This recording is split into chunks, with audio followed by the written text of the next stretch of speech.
Meanwhile, on my screen, there's the copy, the prime witness's full statement on my copy. Thank you so much for putting it out on the screen. You can see it is dated 19 July 2025 and the complaint dated 3 July 2025 in Kannada, and English translation of the complaint dated 3 July 2025.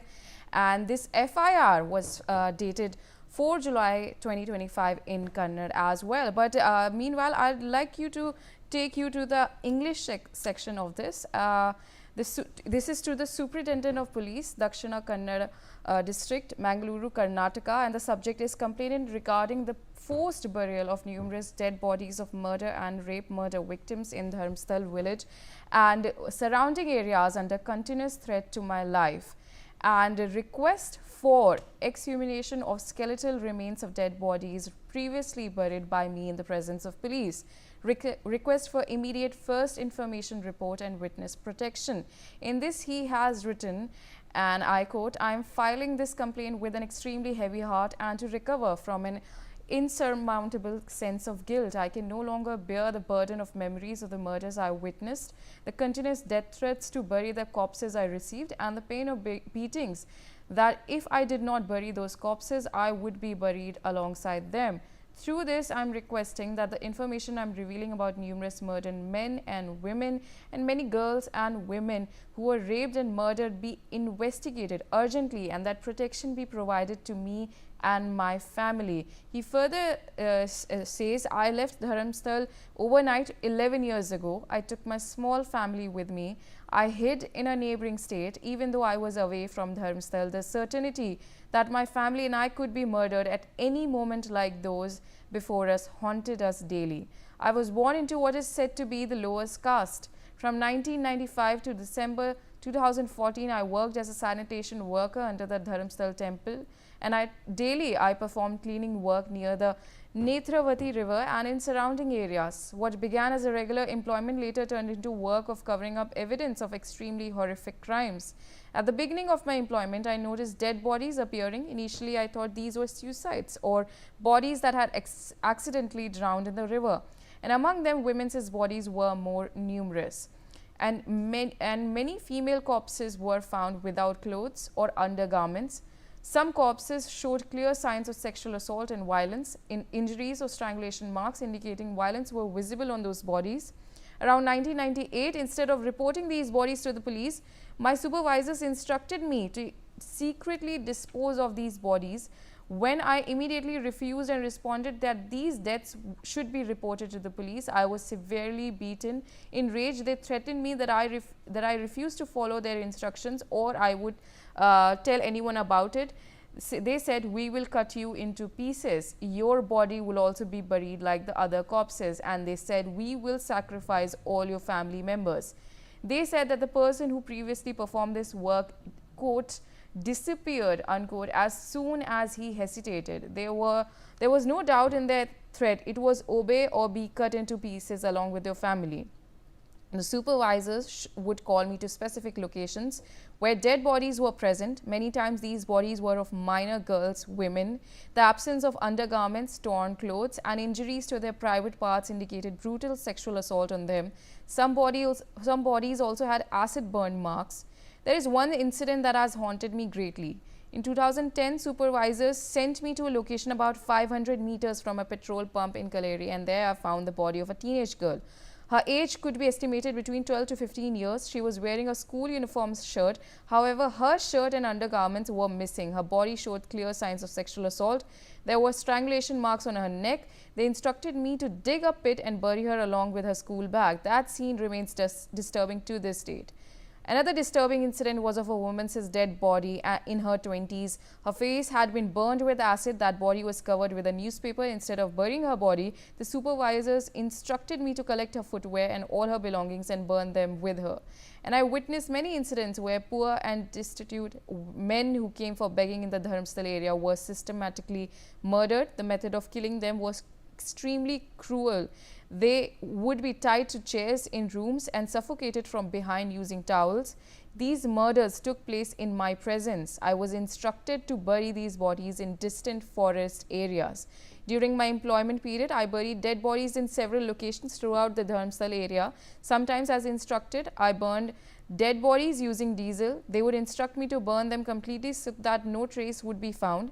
The dead bodies disposed of in this manner numbered in the hundreds. By 2014, the mental torture I was experiencing had become unbearable. When a girl in my family was also sexually harassed by a person connected to the supervisors, we all realized we had to escape from there immediately. And of course, the fear of meeting our end and theirs intensified. In December 2014, I fled from Dharmasthala with my family. I ensured that no one got any clue about where we were going. And since then, until now, we have been living in fear. Hiding in fear for our lives in a neighboring state.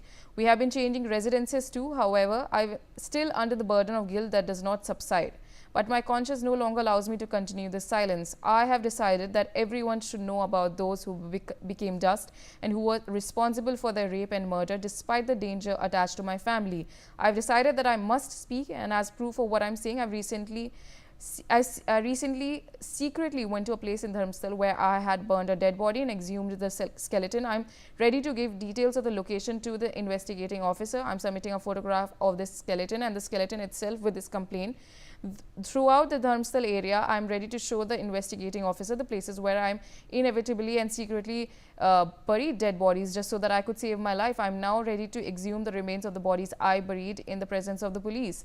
The accused mentioned in this complaint are those connected to the Dharmasthala temple administration and other staff members. These are the people who gave instructions to bury dead bodies and continuously threatened my life and subjected me to violence. However, I cannot reveal the names of the accused persons in this complaint itself. Some of the persons I will name are very influential and have tendency to eliminate those who oppose them. As soon as I and my family receive protection under the 2018 Witness Protection Act, I am ready to reveal complete details including the names of all accused persons and their specific roles. I am filing this complaint with awareness of the consequences of submitting false information. I confirm with what I have stated above is in accordance with my knowledge and belief, and I am ready to undergo polygraph or any other test to establish the truthfulness of what I have stated. Furthermore, what I request from you is that hundreds of dead bodies I have buried have been deprived of proper respect and funeral rites. My belief is that if skeletons now exhumed receives respectful funeral rites, those tormented souls will find peace and my sense of guilt could also decrease. For this reason, I request to facilitate exhumation of the hundreds of corpses I've buried, and I pray that you consider this complaint with utmost seriousness and take immediate action to investigate these heinous crimes and provide justice to the countless victims who were denied dignity even in death. I make an earnest appeal to you to keep my name and information secret. As a continuation of this complaint, in the event I am murdered or become unavailable before informing the police of the names of the accused and their roles in the crime, the truth about these tragedies could not perish with me. I have signed with and given the continued complaint to Supreme Court Advocate Shri K.V. Dhananjay respectively, and these are the attachment that he has added: Aadhaar card, identity card, voter identity, photographs of skeletal remains. Belly, in terms of all of these details that he has in his complaint, he has included and he's talked about, what exactly, how true are these allegations right now in terms of the investigation that is undergoing right now?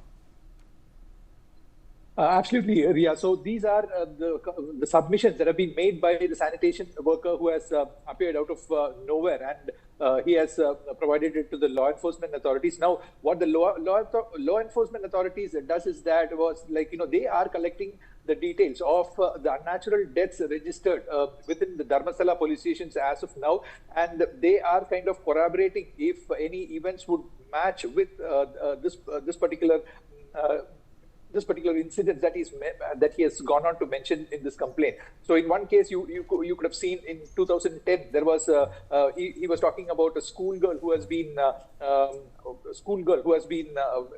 found dead with school uniform shirt and without the skirt and undergarments, and she was buried with a school bag. So the police are trying to corroborate if any schoolgirls have gone missing while during that period of time. And they are just kind of corroborating as to whether there could kind of connect dots with something that had happened or registered at the police station. So they are going with the missing complaint and with the the unnatural death case registered as of now, and the murder cases as of registered there would be investigated in a separate manner. But the UDR cases registered with Dharmasthala police, which is very large in number, because a lot of bodies come flowing with the nearby at the nearby Netravati river, where the bodies are being taken and buried or cremated on that banks. Is what we gather. So the police are as of now working on that. And meanwhile, the exhumation process is also on.